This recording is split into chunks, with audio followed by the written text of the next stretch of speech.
राधे राधे प्यारे विद्यार्थियों, अपना चैप्टर पी ब्लॉक एलिमेंट चल रहा था और इस पी ब्लॉक तत्व में अपन नाइट्रोजन परिवार पढ़ रहे थे और आज अपन नाइट्रोजन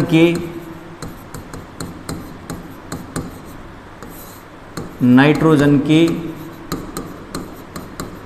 ऑक्सो अम्ल पढ़ते हैं। तो नाइट्रोजन के ऑक्सो अम्ल पढ़ते हैं और नाइट्रोजन के ऑक्सो अम्ल यहाँ 3 है भाई। नाइट्रोजन के ऑक्सो अम्ल यहाँ 3 है और वो कौन कौन से हैं? पहला है हाइपो नाइट्रस अम्ल, दूसरा है नाइट्रस अम्ल, तीसरा है नाइट्रिक अम्ल और चौथा है परनाइट्रिक अम्ल। ठीक है, हाइपोनाइट्रस होता है H2N2O2, नाइट्रस अम्ल होता है HNO2, नाइट्रिक अम्ल होता है HNO3 और परनाइट्रिक अम्ल होता है भाई HNO4। ठीक है, ये नाइट्रोजन के ऑक्सो एसिड हैं 4 और अपने सिलेबस में केवल नाइट्रिक एसिड HNO3 है। अब अपन क्या करते हैं, इस HNO3 के नाइट्रिक अम्ल के बनाने की विधि पढ़ते हैं, बनाने की विधियां पढ़ते हैं और इन बनाने की विधियों में पहली विधि पढ़ते हैं अपन कौन सी भाई? प्रयोगशाला विधि। प्रयोगशाला विधि, लैब मेथड। तो लैब में कैसे बनाया जाता है भाई? या तो आप KNO3 ले लें या NaNO3 ले लें और इनकी रिएक्शन अगर आप H2SO4 के साथ करवाएं, किसके साथ करवाएं? H2SO4 के साथ करवाएं। और H2SO4 भी कौन सा भाई? सांद्र H2SO4 के साथ करवाओ। पोटेशियम हाइड्रोजन सल्फेट या सोडियम हाइड्रोजन सल्फेट बन जाता है प्लस HNO3 बन जाता है भाई। कांच के एक रिटार्ट में इनको गर्म किया जाता है। आगे जब 3D वीडियो जब आप इसके देखेंगे तो उसमें आपको यहाँ पर ये KNO3 और ये जो NaNO3 है, ये दोनों कांच के रिटार्ट में किस प्रकार से आप इसको गर्म करेंगे वो यहाँ पर आपको पता लग जाएगा भाई। ठीक है, तो आपको आगे जाकर के जो वीडियो दिखाया जाएगा उस वीडियो में, ठीक है भाई, आपको ये पता लगेगा कि कांच के रिटार्ट में किस प्रकार से इनको गर्म करते हैं और HNO3 बनती है। तो ये हो गया आपके पास प्रयोगशाला विधि। प्रयोगशाला विधि के बाद दूसरी जो इसकी विधि है वो दूसरी विधि है भाई ओस्टवाल्ड विधि। नाइट्रिक अम्ल बनाने का जो ओस्टवाल्ड प्रक्रम है वो 3 स्टेप है यहाँ। स्टेप फर्स्ट में क्या होता है कि अमोनिया और ऑक्सीजन, या तो प्लेटिनम ले लें या रोडियम ले लें और 1155 केल्विन टेम्परेचर और 9 बार दाब पर नाइट्रिक ऑक्साइड NO बनती है भाई। नाइट्रिक ऑक्साइड NO बनती है। ये जो नाइट्रिक ऑक्साइड NO है, ये लो स्टेप फर्स्ट। स्टेप सेकंड में क्या होता है कि ये जो नाइट्रिक ऑक्साइड NO है ये वायु से क्रिया करके O2 से क्रिया करके NO2 बनाती है और स्टेप थर्ड में ये जो NO2 है ये NO2 पानी से क्रिया करके HNO3 बनाती है और ये HNO3 आपके पास क्या बन गई भाई? नाइट्रिक एसिड HNO3 बन गया। तो ये ओस्टवाल्ड प्रक्रम है HNO3 बनाने का। ठीक है, इसके बाद अपन क्या करते हैं, अपन इसकी प्रॉपर्टीज पढ़ते हैं, इसके गुण पढ़ते हैं। तो पहला गुण तो ये है इसका कि ये एक रंगहीन द्रव है और दूसरा इसका ये है कि इसकी जो आपेक्षिक जो इसका घनत्व है वो इसका आपेक्षिक घनत्व 1.54 होता है।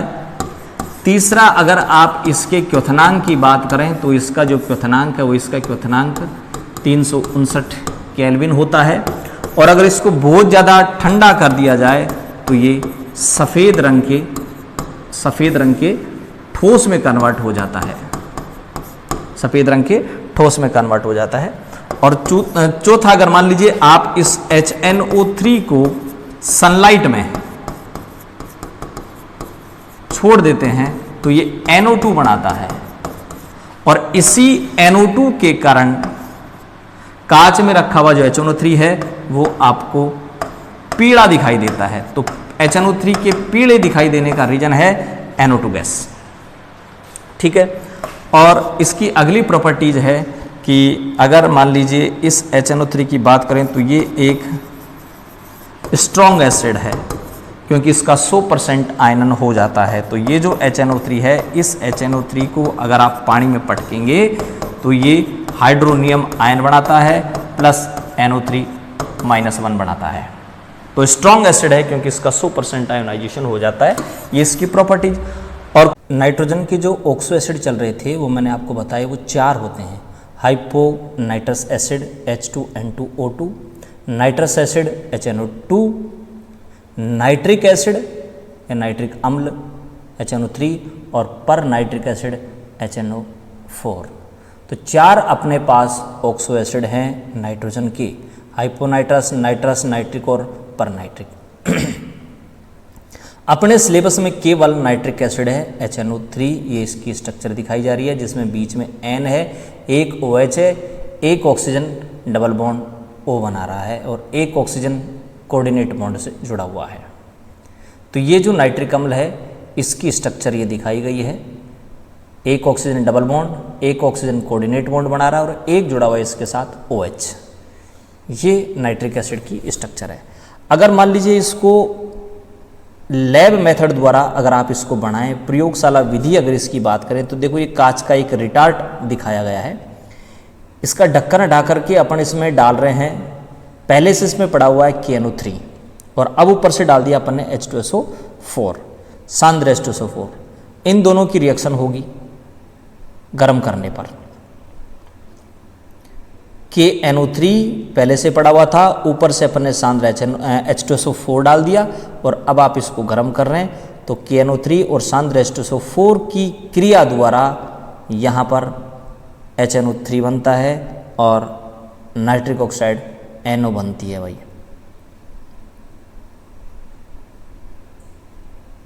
कांच का रिटार्ट दिखाया गया है जिसमें KNO3 और सांद्र H2SO4 की रिएक्शन द्वारा, देखिए यहाँ पर ऊपर से आप पानी डालते रहें, ठंडा करते रहें, आपको HNO3 प्राप्त हो जाएगी। ये HNO3 आपको प्राप्त हो जाएगी भाई इसमें।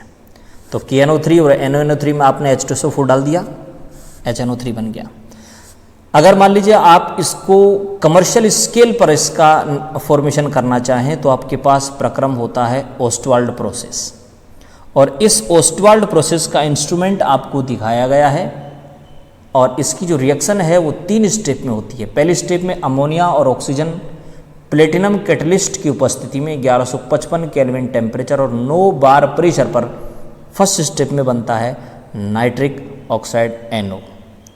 स्टेप सेकंड में ये जो नाइट्रिक ऑक्साइड NO है वो ऑक्सीजन से क्रिया करके, नाइट्रिक ऑक्साइड NO ऑक्सीजन से क्रिया करके नाइट्रोजन डाइऑक्साइड NO2 बनाता है, नाइट्रोजन डाइऑक्साइड NO2 बनाता है, NO2 बन गया। स्टेप थर्ड में ये जो NO2 है ये NO2 H2O के साथ मिलकर के HNO3 बनाता है प्लस NO। तो इस प्रकार से ओस्टवाल्ड प्रक्रम द्वारा आप नाइट्रिक एसिड HNO3 बना सकते हैं और ये इसका इंस्ट्रूमेंट उपकरण रहा ओस्टवाल्ड प्रोसेस का। ये अपरेटस है जिसके द्वारा आप HNO3 का निर्माण कर सकते हैं। पहले स्टेप में NO बनता है, दूसरे स्टेप में NO2 बनता है और तीसरे स्टेप में आपके पास HNO3 बन जाता है भाई। अमोनिया और ऑक्सीजन को आप प्लेटिनम गोज में भेजें जहां 1155 केल्विन टेम्परेचर 9 बार प्रेशर रहता है और यहाँ पर फॉर्मेशन हो जाता है नाइट्रिक ऑक्साइड NO का, नाइट्रिक ऑक्साइड NO का फॉर्मेशन हो जाता है स्टेप फर्स्ट में। टेम्परेचर 1155 केल्विन के आसपास यहाँ पर रहता है और इससे नाइट्रिक ऑक्साइड NO बन जाती है। ये NO बाद में O2 से क्रिया करके NO2 बना लेती है और वह NO2 बाद में पानी से क्रिया करके HNO3 बना लेता है। अब अपन इस HNO3 की प्रॉपर्टीज़ पढ़ें तो पहली प्रॉपर्टीज़ है कि यह एक रंगहीन द्रव है, कोई कलर नहीं होता, कलरलेस लिक्विड है। इसका बॉइलिंग पॉइंट या इसका क्वथनांक 84.1 डिग्री सेल्सियस होता है, यानी ये उबलता है 84.1 डिग्री सेल्सियस पर। यह इसका बॉइलिंग पॉइंट है, ये 84.1 डिग्री सेल्सियस बॉइलिंग पॉइंट होता है जिस टेम्परेचर पर कोई लिक्विड उबलता है। अगर आप इसको फ्रीज कर दें, जमा दें -41.55 डिग्री सेल्सियस पर, तो ये वाइट सॉलिड में कन्वर्ट हो जाता है, सफ़ेद रंग के ठोस में कन्वर्ट हो जाता है यदि इसका टेम्परेचर -41.55 डिग्री सेल्सियस कर दिया जाए। इसकी जो स्पेसिफिक ग्रेविटी है वो स्पेसिफिक ग्रेविटी 1.504 होती है। इसकी जो स्पेसिफिक ग्रेविटी है, स्पेसिफिक ग्रेविटी इसकी 1.504 होती है भाई। जो HNO3 लेबोरेटरी ग्रेड का होता है उसकी जो स्पेसिफिक ग्रेविटी है वो 1.504 होती है।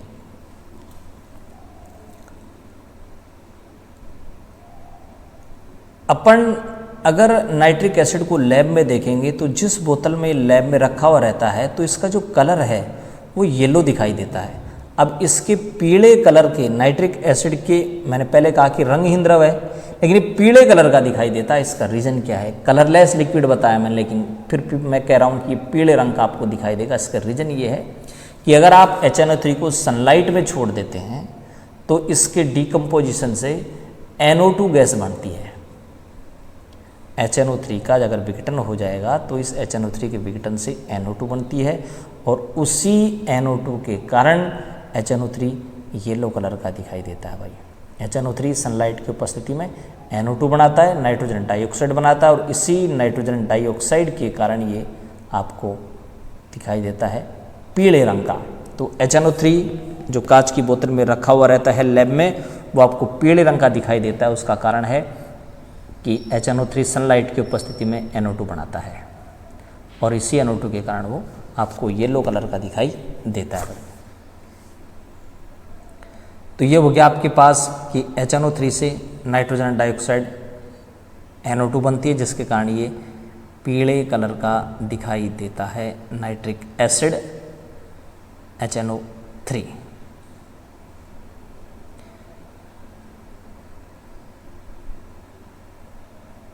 HNO3 को अगर आप पानी में डालें या इसका एक्वस जो सॉल्यूशन है वो हाइड्रोनियम आयन और NO3-1 नाइट्रेट आयन और हाइड्रोनियम आयन में टूटता है।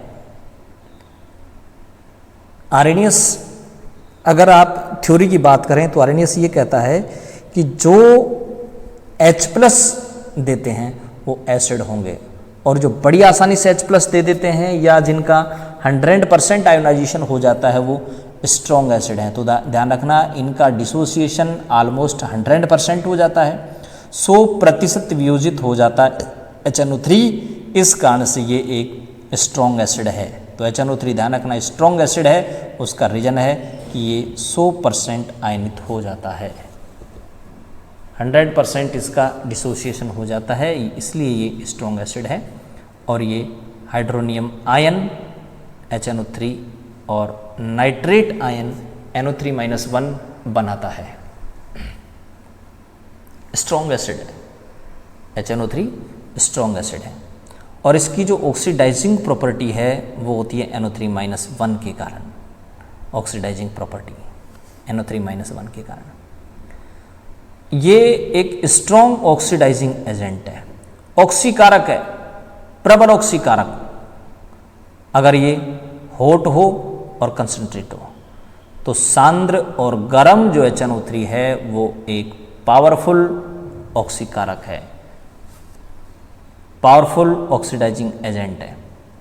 अगर आप कॉपर और जिंक को HCl में डालें तो ये कॉपर और जिंक HCl में डिजोल्व नहीं होते। देखो कॉपर और जिंक को HCl में डाला जा रहा है, इनसोल्यूबल हैं, घुलते नहीं हैं। तो ध्यान, कॉपर जिंक HCl में नहीं घुलते, इनसोल्यूबल रहते हैं, अविले रहते हैं। लेकिन यदि इसी कॉपर और जिंक को HNO3 में डाल दिया जाए तो ये कॉपर और जिंक इस HNO3 में डिजोल्व हो जाते हैं। देखिए डिजोल्व होते हुए दिखाए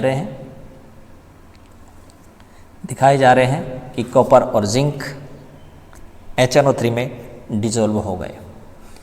और अगर मान लीजिए अपन इन मेटलों को HNO3 में डालें और उत्पाद कौन सा बने, ये डिपेंड करता है एसिड की सांद्रता पर और टेम्परेचर पर। टेम्परेचर और एसिड की कंसंट्रेशन पे डिपेंड करता है कि प्रोडक्ट कौन कौन से बनते हैं। जैसे मान लीजिए कॉपर और जिंक को अगर आप कंसंट्रेट HNO3 में डालते हैं तो यहाँ NO2 गैस बनती है।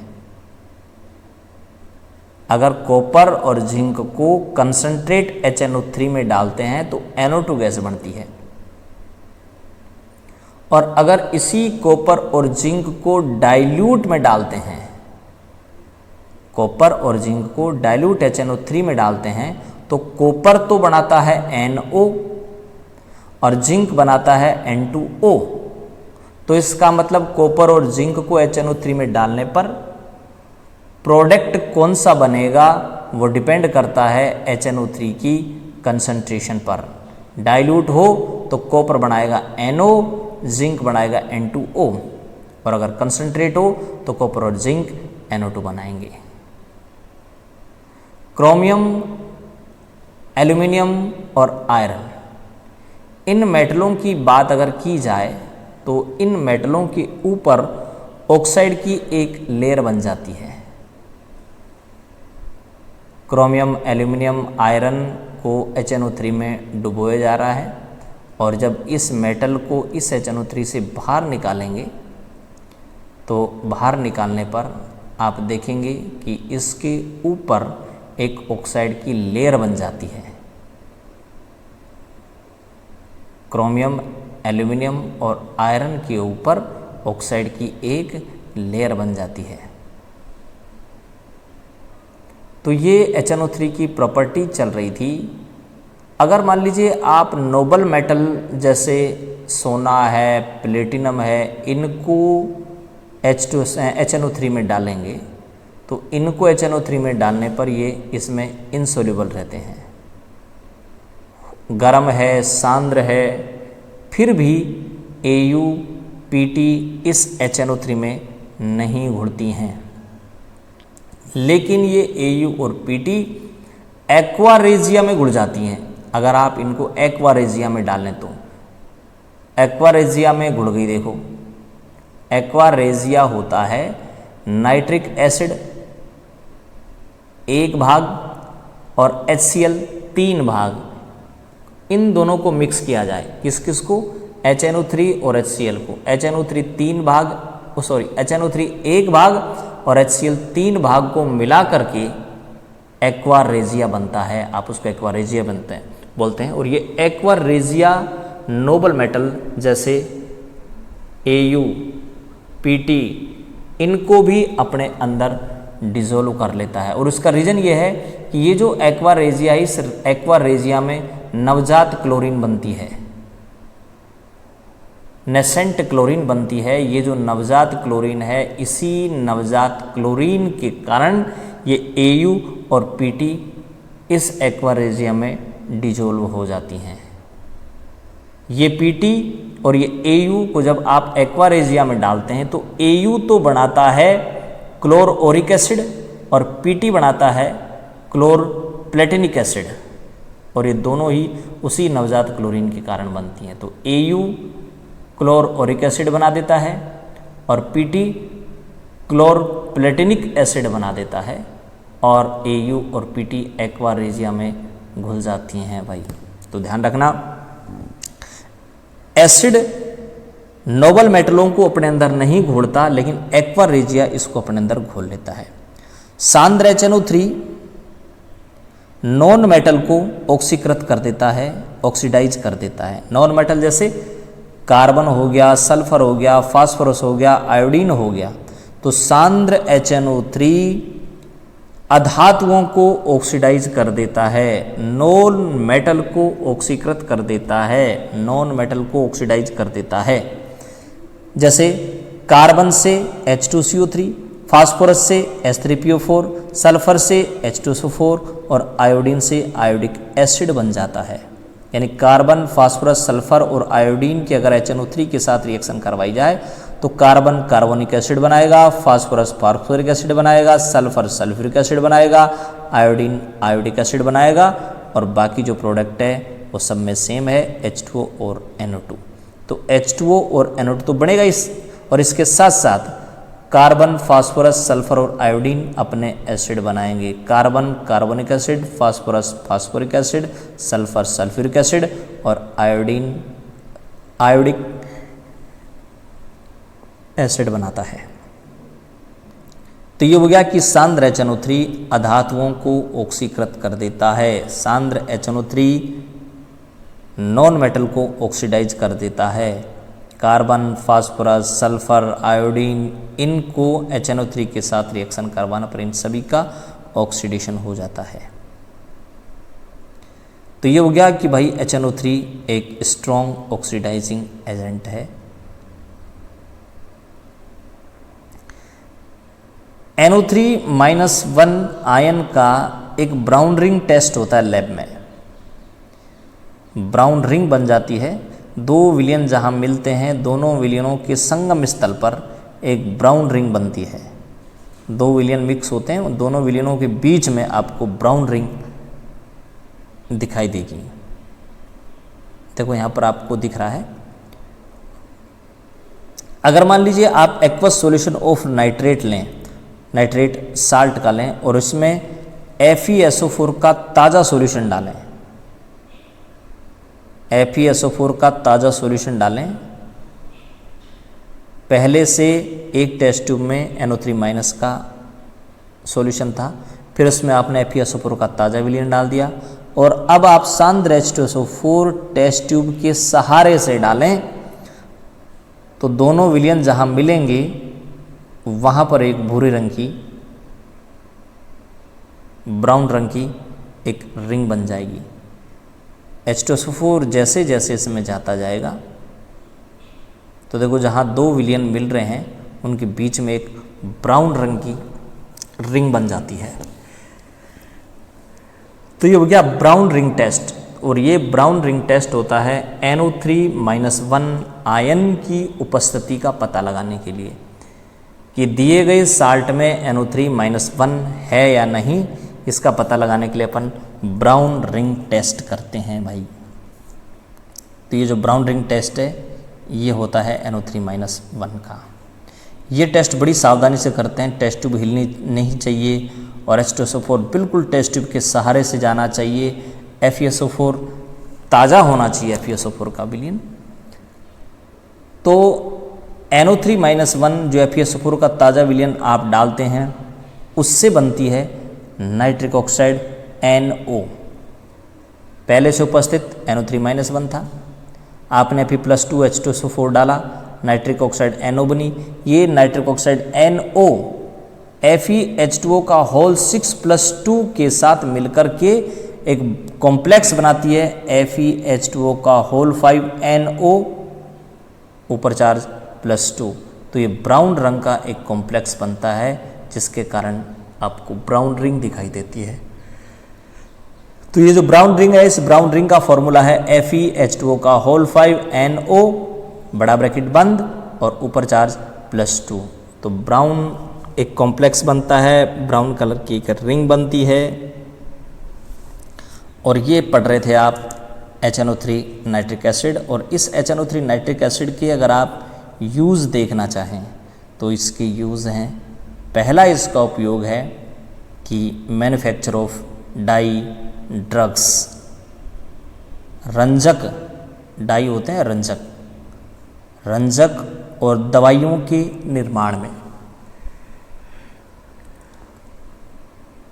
मैन्युफैक्चर ऑफ एक्सप्लोसिव, विस्फोटक पदार्थ जैसे TNT trinitrotoluene, nitroglycerine, picric acid, ये विस्फोटक पदार्थ हैं भाई। तो विस्फोटक पदार्थ बनाने में नाइट्रिक एसिड HNO3 काम आता है। तो HNO3 नाइट्रिक एसिड रंजक है, दवाइयाँ हैं, विस्फोटक पदार्थ हैं, और इनके अलावा अच्छे इसके यूज़ भी हैं। जैसे जो फसल होती है उनमें फर्टिलाइज़र या उर्वरक, अमोनियम नाइट्रेट, कैल्शियम नाइट्रेट, ये जो फर्टिलाइज़र हैं इनको बनाने में भी HNO3 काम आता है भाई। तो अमोनियम नाइट्रेट है, कैल्शियम नाइट्रेट है, ये फर्टिलाइज़र हैं। इसके अलावा सिल्वर, गोल्ड, इनके शुद्धिकरण या प्यूरिफिकेशन में भी HNO3 काम आता है। सिल्वर गोल्ड का शुद्धिकरण, सिल्वर गोल्ड का प्यूरिफिकेशन में भी काम आता है। लेबोरेटरी में HNO3 रिएजेंट के रूप में काम में लिया जाता है, ऑक्सीडाइजिंग एजेंट के रूप में या नाइट्रेटिंग रिएजेंट के रूप में HNO3 लैब में काम आता है। और इसके मेजर यूजेज हैं pickling of stainless steel, etching of metal और ऑक्सीडाइजर इन रॉकेट फ्यूल। रॉकेट जो हैं उनमें ऑक्सीडाइजर के रूप में भी HNO3 काम आता है। कल अपन एक नई वीडियो लेकर के फिर मिलते हैं, तब तक के लिए आप घर रहें, सुरक्षित रहें। नमस्कार।